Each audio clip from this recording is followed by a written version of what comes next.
Christopher Columbus died unappreciated and abandoned by the monarchs he made rich. For the next 2 centuries, he passed from popular knowledge into the books of scholars, a topic for merchants and navigators. In the 18th century, Columbus finally got the kind of recognition he would have loved. As the North American colonies broke away from their British overlords, there came a need for an American mythical hero, an indirect founding father to justify the new republic's place on the globe, serving as a bridge to link the old world with the new. Columbus was chosen to be that hero. Why? He wasn't British and couldn't be linked to their colonial past. He was viewed as an anti-monarchist who was mistreated by the Spanish king and queen. His journey west was seen as a precursor to the United States' own expansion. The first Columbus Day took place on the 300-year anniversary of his first voyage. He was now the mythical founder of the USA. The 19th century marked the golden age of his stardom. The first serious biography of the man was written. Statues, poems, and paintings were made in his honor. Towns throughout the US were named after him. As part of an effort to make Columbus a saint, the Vatican published a biography that referred to him as another Jesus Christ.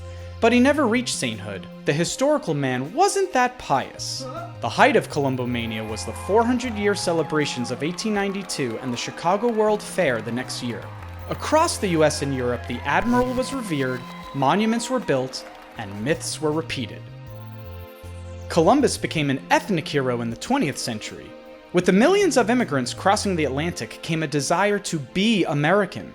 Many of the newcomers claimed him as their ancestral link to the continent. However, Columbus was losing his appeal.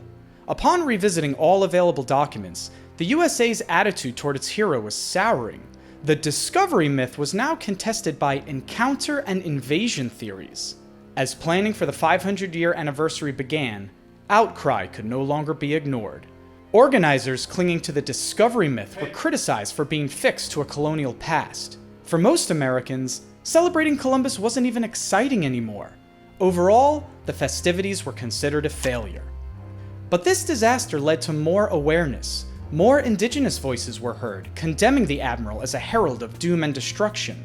More attention was given to Native American views of 1492 and to the myriad of cultures that were destroyed or changed forever by the invasion of America. Societies judge the past by comparing it to contemporary beliefs and ideals, which is why Columbus rose to holy status and then eventually became a villain. For centuries, he was viewed as the hero who discovered America and brought God to the New World. The modern narrative describes him as a demon who committed genocide for gold and glory. Columbus remains a controversial figure who connected 2 hemispheres and then initiated a system that oppressed millions of indigenous Americans.